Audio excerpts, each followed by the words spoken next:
Сайн байна уу? Анлын хөтөлбөрийн зохицуулагч Баатар хүү байна. 2025 он бидэнд сорилттойч талархах зүйл ариунтай жил байлаа. Aspire гарааны бизнесийн хөтөлбөрийнхөө 3 эсэлтийг амжилттай зохион байгуулж 28 антрепренер суралцж төгслөө. Мөн Анлын Summit 2025-д маань 200 гаруй ихтгэл сүрд антрепренер, манлайлагч нар оролцож анх удаа зохион байгуулсан бизнес питчд маань хөдөөгийн нэгэн илгээлтийн эзний бизнес буюу Everyday Bakery шалгарч 5 сая төгрөгийн шагнал авлаа. Мөн Aspire хөтөлбөрийн маань чиглүүлэгчийн бизнес IBEX хөрөнгө оруулалтын сангаас хөрөнгө оруулалтын зээл авч бизнесийнхээ үйл ажиллагааг тэлсэн талархах зүйл байлаа.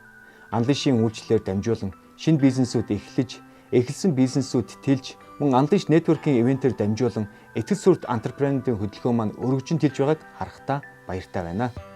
Мэдээж энэ бүхэн таны дэмжлэг залбирлын ачаар бий болсон. 2026 онд бид Aspire хөтөлбөрөө өргөжүүлж мөн дунд хэмжээний бизнес эрхлэгч нартаа зориулсан шинэ хөтөлбөрүүдийг хэрэгжүүлэн ажиллахаар зорьж байна. Таныг бидний төлөө өргөжлүүлэн залбирч дэмжиж байхыг хүсэж байна. Баярлалаа. Бурхан ивэг.